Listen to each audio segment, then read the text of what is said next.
Bonjour et bienvenue à tous. Aujourd'hui, nous allons parler de l'origine des magmas. Dans une précédente vidéo, nous avons parlé de la genèse des roches magmatiques, mais nous n'avons pas trop détaillé sur l'origine des magmas qui forment même ces roches magmatiques. En fonction de l'évolution et de la composition des magmas, nous aurons différents types de classements et nous aurons différents types de magmas. En fonction de l'évolution, nous avons principalement deux types de magmas. Nous avons les magmas primaires provenant de la fusion partielle et les magmas différenciés provenant de l'évolution même de ces magmas primaires. En fonction de la composition, nous avons les magmas basaltiques et les magmas acides. Les magmas acides sont appelés également des magmas granitiques, comme les magmas basiques sont appelés également des magmas basaltiques.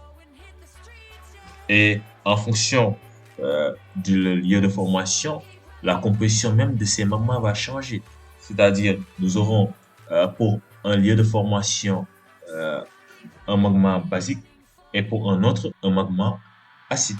Par exemple, au niveau de la côte continentale, à peu près 20 à 30 km, nous aurons un magma granitique d'anatexie. C'est-à-dire là, on sera au début même de la fusion partielle.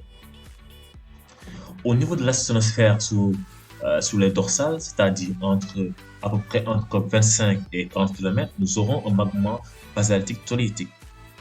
Au niveau de la sténosphère sous une plaque, c'est-à-dire la profondeur peut être variable, mais à cette zone, nous aurons un magma basaltique tholéitique et alcalin.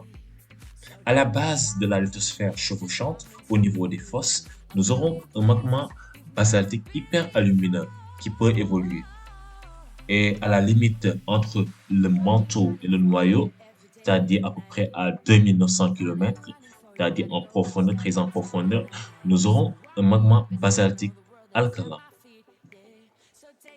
Merci d'avoir suivi cette vidéo. Nous vous donnons rendez-vous dans une prochaine vidéo pour parler des propriétés physiques du magma et du magmatisme dans le cadre de la tectonique des plaques.